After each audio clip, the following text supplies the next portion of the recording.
Welcome back to big banner.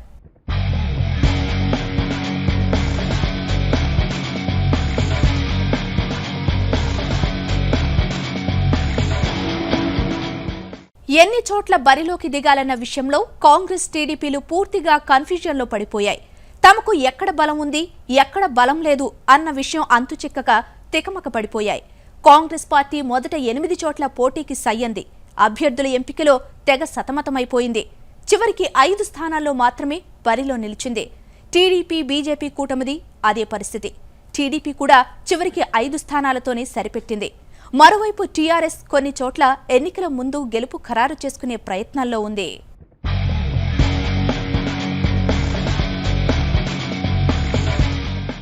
నిజామాబాద్లో గెలుపు లాంఛనం, వరంగల్లోనూ ఎదురులేదు. ఆదిలాబాద్లోనూ గెలుపు నల్లేరు మీద నడకే.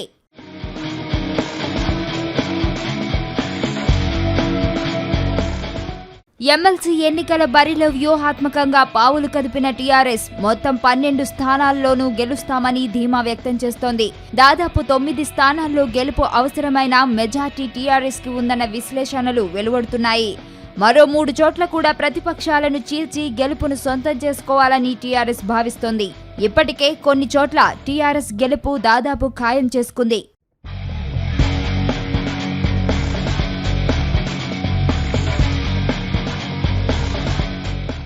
ఉప ఎన్నిక దెబ్బతో వరంగల్లో విపక్షాలకు గట్టి షాకే తగిలింది. వరంగల్లో ఇతర పార్టీలు పోటీ చేయడానికి సైతం భయపడే పరిస్థితి నెలకొంది. వరంగల్లో పోటీకి దిగకుండానే కాంగ్రెస్, టీడీపీ, బీజేపీలు సైడ్ అయిపోయాయి. దీంతో అక్కడ టీఆర్ఎస్ గెలుపు లాంఛనంగా మారిపోయింది.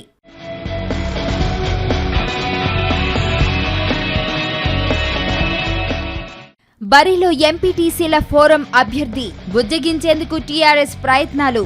అయితే ఎంపీటీసీలంతా ఒక ఫోరంగా ఏర్పడి తామే ఎన్నికల బరిలో నిలవాలని నిర్ణయించుకున్నారు. వీరికి మద్దతుగా నిలుస్తామని కాంగ్రెస్ ప్రకటించింది. అయితే వీరి నుంచి ఏ మేరకు పోటీ ఉంటుందన్నది అనుమానమే. ప్రధాన ప్రతిపక్షాలేవీ బరిలో లేకపోవడంతో వరంగల్లో టీఆర్ఎస్ గెలుపు దాదాపు ఖాయమైపోయింది.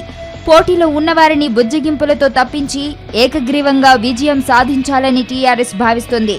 వరంగల్ నుంచి టీఆర్ఎస్ తరపున కొండ మురళి బరిలో దిగారు.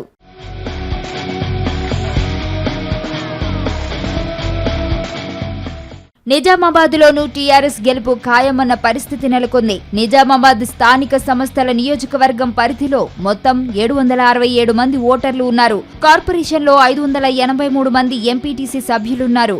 466 మంది ఎంపీటీసీ సభ్యులు టీఆర్ఎస్ కు చెందినవారే ఉన్నారు. ఇక నగర కార్పొరేషన్లో 50 మంది కార్పొరేటర్లు ఉండగా వీరిలో 23 మంది టీఆర్ఎస్ కు చెందినవారే. వీరితో పాటు 16 మంది ఎంఐఎం కార్పొరేటర్లు కూడా టీఆర్ఎస్ కే మద్దతు తెలుపుతున్నారు.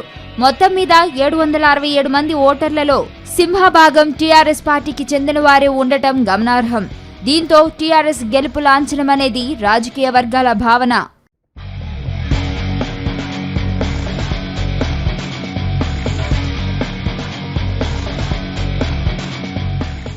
ఆదిలాబాద్లోనూ టీఆర్ఎస్ ఆధిపత్యం స్పష్టంగా కనిపిస్తోంది.